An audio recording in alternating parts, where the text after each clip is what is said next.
Sebenarnya ya, udah jelas berbuat salah, tapi justru terus menambah masalah, menambah perkara. Alih-alih diingatkan, malah justru berani nekat melawan. Ujung-ujungnya, kalimat permintaan maaf menjadi bentuk penyelesaian, sekaligus penyesalan kayaknya. Akibatnya kejadian serupa bermunculan karena tak ada peringatan.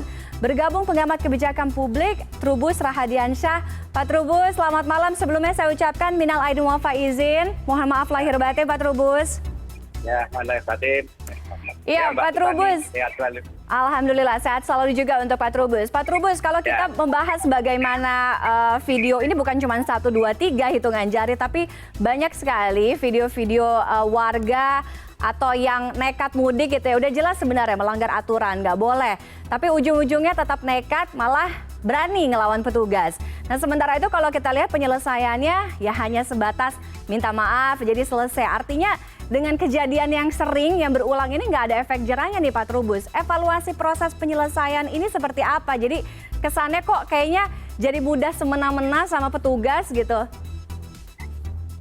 Iya, ini memang kondisi di lapangan, prakteknya musik itu melihat bahwa aturan-aturan yang ada itu tidak dipatuhi gitu loh. Jadi masyarakat ini sudah frustasi gitu, frustasi dengan banyaknya aturan yang ada. Sementara ini kan selama ini sudah terkungkung dengan aturan-aturan yang tidak ada COVID lah terjadinya itu, sehingga mereka ini merasa maunya bebas gitu. Jadi karena bebas sehingga yang terjadi ketika diperingatkan oleh petugas di lapangan itu yang ada adalah malah reaksinya adalah negatif. Mereka ini kan sebenarnya dalam posisi stres sebenarnya itu ya, stres di mana tekanan-tekanan kehidupan selama ini terdampak COVID itu menyebabkan mereka akhirnya itu banyak mengalami situasi yang kurang menggembirakan gitu, terutama masyarakat MPR, masyarakat berpenghasilan rendah. Dan kita lihat misalnya apa yang terjadi di lapangan lebih cenderung mereka itu melawan pada petugas, mengabaikan namanya aturan, kemudian memandang bahwa aturan itu malah justru dianggap menyulitkan lah kira-kira, dianggap menyulitkan atau malah membebani atau malah juga dianggap sebagai suatu yang menghambat kelancaran dia dalam beraktivitas atau bermobilitas. Nah, ini kemudian memang aplikasinya jadi panjang karena apa? Karena pada akhirnya penegakannya di lapangan jadi lemah sekali, dan satu sisi pihak aparat sendiri juga tidak mau mengambil tindakan tegas karena memang mempertimbangkan aspek-aspek kemanusiaan, apalagi situasinya situasi Idul Fitri di mana kemudian banyak sekali warga masyarakat yang bermobilitas secara masif gitu ya. Sehingga disinilah kemudian menurut saya memang persoalannya adalah bagaimana membangun satu sinergitas ya, kolaborasi yang baik antara masyarakat dengan publik ya, dengan yang namanya aparat di lapangan. Maka yang terjadi aturan-aturan ini memang perlunya segera dilakukan satu revisi atau evaluasi sehingga di lapangan itu bisa intensif, istilahnya bisa ya efektif lah kira-kira gitu. Nah ini karena kalau tidak akan terjadi berulang-ulang seperti itu karena ya publik melihat bahwa semua aturan yang ada hanya akan memberikan satu gambaran di mana mobilitas masyarakat seperti dikekang gitu loh. Dikekang. Itu masalahnya Mbak. Kalau tadi Pak Trubus sampaikan penegakan di lapangannya, artinya ini related dengan kebijakan penanganannya pun juga. Ini tidak hanya skup soal mudik aja ya Pak, banyak juga kemarin-kemarin selama masa pandemi ini soal prokes, penegakan prokes pun begitu. Sudah tahu jelas salah, tidak boleh gitu ya, tetap harus pakai masker, 3M dan sebagainya, tapi masih ngeyel. Artinya ini kan harus menjadi evaluasi. Ya, saya memang evaluasi ini sangat komprehensif ya, mana kemudian tidak hanya persoalan dari hulu ke hilir, tapi juga ada persoalan di dalamnya karena ini menyangkut perilaku masyarakat ya, perilaku publik. Maka di sini harus dipahami bahwa di dalam perilaku itu kan ada yang harus ditegaskan mengenai sikap ya, sikap, pengetahuan maupun di dalamnya adalah edukasi ya, perlunya edukasi.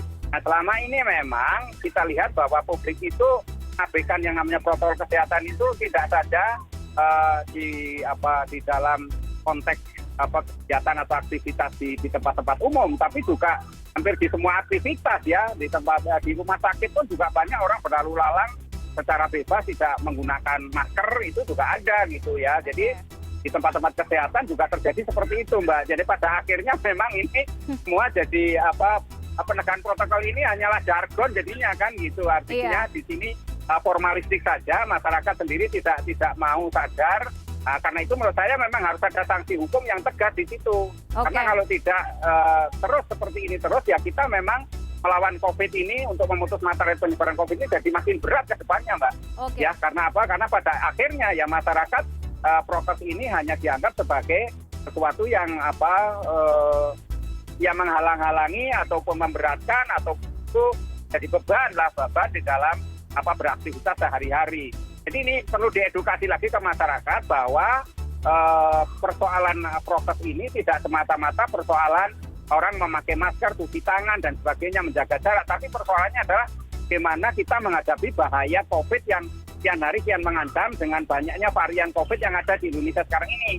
Nah, kemudian di sini juga peran daripada elit-elit, ini elit-elit ya, keteladanan dari elit sangat penting juga ketika di lapangan itu juga harus betul-betul memakai masker atau paling tidak menegakkan prokes secara baik. Karena kalau kita lihat sebelum Fitri ini, bulan-bulan puasa atau sebelum bulan puasa juga terjadi penumpangan di perkantoran gitu kan. Berarti di perkantoran itu sendiri kan penegakan protokol kesehatannya lemah sekali kalau itu kan. Karena apa? Karena ada lonjakan penularan yang cukup tinggi. Nah, sekarang tidak saja di tempat-tempat umum, tapi juga sudah di kantor-kantor. Apalagi kemudian nanti kita dihadapkan pada persoalan karena sekolah sudah mau buka juga tatap muka. Nah, ini juga akan memberikan satu catatan tersendiri bagaimana penegakan protokol kesehatan ini harus berjalan efektif, Mbak. Sebab kalau tidak, memang pada akhirnya cuma sia-sia saja kita sudah 1 tahun lebih kita bersusah payah, berdarah-darah menghadapi COVID. Pada akhirnya kita masyarakat tidak sadar, tidak mempunyai kemauan untuk menegakkan prokes secara baik gitu. Di satu sisi juga aturan-aturan yang ada jadi kesannya jadi mandul, hanya istilahnya macan ompong saja yang tidak bisa efektif di lapangan. Karena persoalannya kemudian ketika aparat di lapangan dan publik berhadapan dengan publik melakukan ngeyel-ngeyel pelanggaran-pelanggaran itu tidak diberikan sanksi yang tegas, ini memang menurut saya menjadi hal yang sangat aneh nantinya, gitu, menjadi hal yang sangat serius, di mana kemudian kita mau tidak mau harus membimbing, mengedukasi masyarakat bahwa prokes itu penting. Nah, itu sanksinya tentu harus lebih itu, tidak hanya sanksi selama ini teguran saja atau tapi sanksi denda, tapi juga perlunya sanksi sosial atau kalau perlu sanksi pidana. Jadi memang perlu ada ketegasan, karena kalau tidak akan terus-menerus dan akan berulang-ulang, Mbak, dan tidak akan ditaati ataupun malah istilahnya itu loyal masyarakat terhadap aturan yang ada, tetapi malah kecenderungannya malah remehkan. Nah, saya khawatir juga dari sisi pemerintah ini aturan-aturan itu dibuat hanya untuk mengatakan bahwa semua itu nanti masyarakat, kesalahan akan ditimpakan kepada publik gitu loh. Oke, kita berbicara mengenai sanksi, Pak Trubus. Iya, sebentar. Kita berbicara mengenai sanksi, tadi Pak Trubus juga sudah singgung ya. Kita tahu bahwa di video-video yang pemudik atau masyarakat marah-marah dengan petugas, para pelanggar prokes, penyelesaiannya ujung-ujungnya sebatas minta maaf ya. Jadi apakah ya selama ini sanksinya tidak dianggap tegas, tidak dianggap menimbulkan efek jera, karena cukup diselesaikan dengan saya bilang maaf, kekeluargaan saja. Gimana nih Pak Trubus melihat pemilihan penyelesaian ini? Iya, karena penyelesaian selama ini itu kan pemerintah tidak mau terjadi benturan di masyarakat kan, itu artinya kan sampai antara publik ya dengan yang namanya aparat di lapangan itu terjadi benturan. Tetapi justru dengan cara-cara hanya sekedar minta maaf atau sekedar istilahnya itu ya mohon ampun gitu ya, itu pada akhirnya mereka tidak jera, malah akan menjadi potret buruk di mana kemudian perilaku masyarakat lain itu menular kan gitu, artinya ditiru oleh masyarakat lain yang menganggap bahwa orang itu toh tidak diberikan sanksi apa-apa, sanksinya minta maaf. Kalau kita lihat memang yang terjadi viral di berbagai medsos belakangan ini, memang semua aktivitas pelanggaran terkait prokes ini atau pelanggaran yang lain pun dalam rangka memutus mata rantai penyebaran COVID itu hampir semuanya sifatnya kemanusiaan gitu loh. Karena sifatnya kemanusiaan, maka hukumnya lebih dimarginalkan. Nah, disinilah kemudian masyarakat kemudian lama-lama memandang alan sanksi ini tidak menjadi sesuatu yang menakutkan, tidak sesuatu yang jadi jera gitu. Padahal hanya sanksi itu kan masyarakat supaya kapok, supaya jerah kan gitu, supaya tidak mengulang lagi. Tapi ini persoalannya memang lemahnya tidak saja di pemahaman masyarakat, tapi juga lemahnya di sisi kebijakan juga. Bagaimana para implementator, pelaksana di lapangan ketika mengimplementasikan kebijakan itu memang kelihatannya lemah dalam hal koordinasi, lemah dalam hal kolaborasi, dan pada tataran itu juga lemah dalam kerjasama dengan publik itu sendiri. Kemauan publik itu selalu pada akhirnya diselesaikan secara musyawarah mufakat. Mungkin kita karena dasarnya Pancasila gitu ya, kemudian nyelesaiannya secara baik. Tetapi ini kan kemudian bukan pada persoalan untuk penyelesaian secara musyawarah mufakat yang baik, tapi persoalannya adalah kita ini menghadapi pandemi bahaya COVID.